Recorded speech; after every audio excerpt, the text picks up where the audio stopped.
ഒരു തെരുവുനായ ഒരു പെൺകുട്ടിയെ ആക്രമിക്കാൻ വരുന്നു. അവരെ മദ്രസയിൽ നിന്ന് മടങ്ങിയ പെൺകുട്ടിയെ ആക്രമിക്കാൻ വരുമ്പോൾ തൊട്ടു മുന്നിൽ ആ പെൺകുട്ടിക്ക് മുന്നിൽ കയറി നിന്നുകൊണ്ട് ആ വിദ്യാർത്ഥിയെ സംരക്ഷിക്കാൻ ശ്രമിക്കുന്ന ഒരു നിർമ്മാണ തൊഴിലാളിയായ ഒരു സുഹൃത്ത് സുരേഷ്. ഓടയിൽ വീണ ആളെ തെരുവുനായ പിന്നീട് ആക്രമിക്കുന്നത് നമ്മൾ കണ്ടു. നിർമ്മാണ തൊഴിലാളിയായ സുരേഷിനാണ് കടിയേറ്റത്. ശരീരത്തിൽ 15ഓളം മുറിവുകൾ ഉണ്ടെന്നാണ് അറിയുന്നത്. സുരേഷ് തത്സമയം നമുക്കൊപ്പം ചേരുന്നുണ്ട്. സുരേഷ്, നമസ്കാരം. സുരേഷ് ഏട്ടാ എന്ന് വിളിക്കുകയാണ്. നമസ്കാരം. അതെ, നമസ്കാരം. എവിടെയാ സുരേഷ് ഏട്ടൻ്റെ വീട്? ചമ്രവട്ടം. ചമ്രവട്ടം തന്നെയാ. എന്താ ജോലി? ചമ്രവട്ടം ആനൊഴുക്ക് പാലം. വീട്ടിലെ അമ്മ, ഞാന്. ഓ, നിങ്ങൾ രണ്ടുപേരേ ഉള്ളൂ? കുടുംബമൊന്നും ആയില്ലേ? കുടുംബമായിക്കിന് അവര് വേറെ സ്ഥലത്താണ് നിൽക്കുന്നത്. വേറെ സ്ഥലത്ത് നിൽക്കുക. ഓക്കെ. രാവിലെ ജോലിക്ക് പോകാൻ ഇറങ്ങിയതായിരുന്നോ ഇന്നലെ? തിരൂര്. ജോലിക്ക് ഇറങ്ങിയ സ്ഥലത്താണ് ഉണ്ടായത് സംഭവം. ഓക്കെ. എന്താ സംഭവിച്ചത് സുരേഷ്? ജോലിക്ക്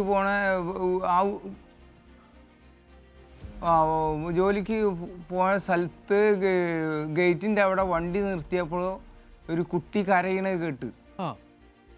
അപ്പോൾ കുട്ടി കരയണത് കേട്ട് അവൻ നോക്കിയപ്പോൾ കുട്ടിയുടെ കയ്യുമ്മ നായ കടിച്ചിട്ട് തൂങ്ങിയിട്ട് വരികയാണ്. അപ്പോൾ ഞാൻ ഓടി ചെന്നപ്പോൾ ആ കുട്ടി എൻ്റെ അടുത്തേക്ക് ഓടി. പിന്നെ നായ എൻ്റെ അടുത്തേക്ക് വന്നപ്പോൾ ഞാൻ ഒരു ചവിട്ടി. പക്ഷേ ചവിട്ടൊന്നും എനിക്ക് ഏൽക്കുന്നില്ല. പിന്നെ കയ്യുമ്മേലേക്ക് വായ നീട്ടിയിട്ട് കടിക്കാൻ വരികയാണ്.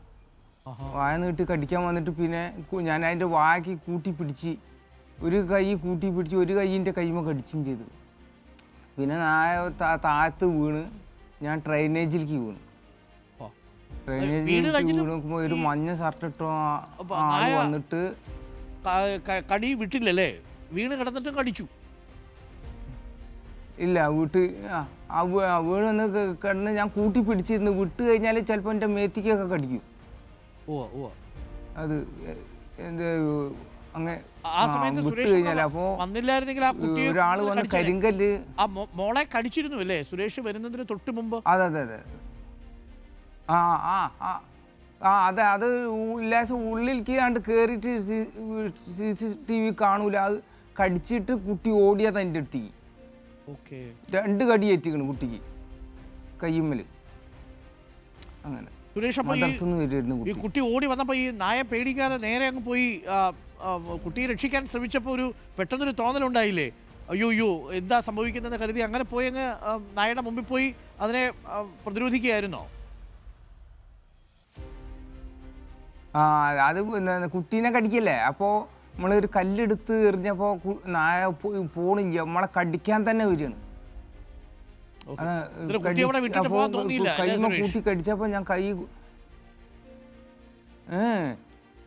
ചെറിയ കുട്ടികളല്ലേ, അവർക്ക് അത്ര ബുദ്ധി ഉണ്ടാവില്ലല്ലോ.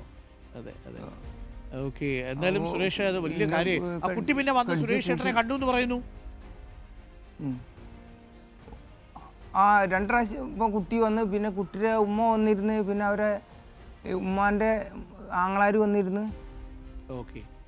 ശരിക്കും സുരേഷ് ചേട്ടൻ അവിടെ എത്തിയില്ലായിരുന്നെങ്കിൽ ആ കുഞ്ഞിനെ അവിടെ ഇവിടെയൊക്കെ ശരീരം മൊത്തം കടിച്ചു പറിച്ചേനെ. കാര്യം അങ്ങനെ ഒരു വരവായിരുന്നു ആ നായ വന്നത്.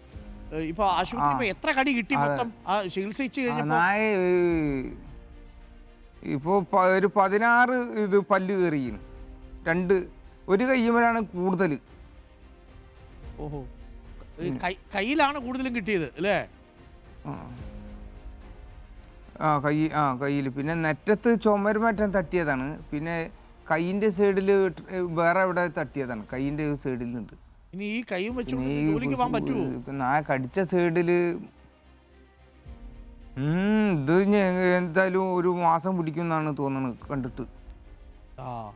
അപ്പോൾ ഈ ഒരു സൈഡ് മതിൽമലറ്റ് ഇടിച്ചിട്ടാണ് ഈ എല്ലിന് ഇപ്പോൾ വേദന വരുന്നത്. ഇവിടെ ഉള്ളത് ഈ തോളിലുള്ള ഈ കയ്യിൻ്റെ ഈ കിണപ്പിൽ ഇവിടെ ഇതിന് വരുന്നത് കയ്യിൻ്റെ ഇതിലിങ്ങനെ വരുന്നത്. ആ കയ്യിലൊക്കെ നീരുണ്ട്. മതിൽമല ആ വീട്ടിലെ നീരുണ്ട്. പിന്നെ ഡ്രെയിനേജിൽ വീണപ്പോഴേ എങ്ങനെ ഇടിച്ചതാണ് ഇതിൽ. ഈ എല്ലിനാണ് ഇപ്പോൾ വേദനത്തിൽ. 3 ദിവസമായിട്ട് ഇപ്പോൾ ആക്കാനില്ല. ഈ നായക്ക് വേറെ കുഴപ്പമൊന്നുമില്ലല്ലോ അല്ലേ?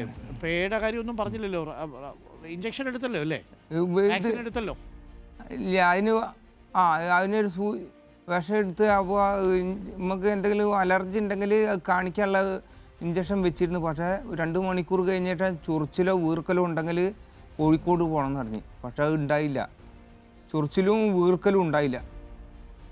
വാക്സിൻ എടുത്തു എന്നല്ലേ പറഞ്ഞത്? ഇവിടുന്ന് തന്നെ തിരൂരിൽ തന്നെ മരുന്ന് തന്നു.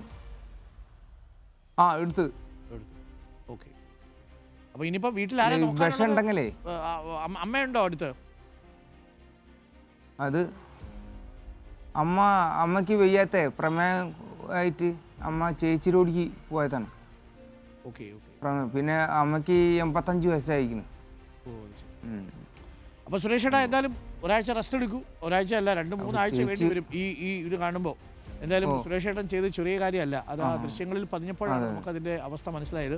വിഷമിക്കേണ്ട, അതിന് ബുദ്ധിമുട്ടൊന്നും ഉണ്ടാവില്ല കേട്ടോ. 1 മാസം പണിക്ക് പോയില്ലെങ്കിലും എന്തായാലും നമുക്കത് കൈകാര്യം ചെയ്യാം കേട്ടോ. അപ്പോൾ സന്തോഷമായിട്ടിരിക്കൂ. അപ്പം എല്ലാം കഴിഞ്ഞതിന് ശേഷം വീണ്ടും പണിക്ക് പോയാൽ മതി കേട്ടോ.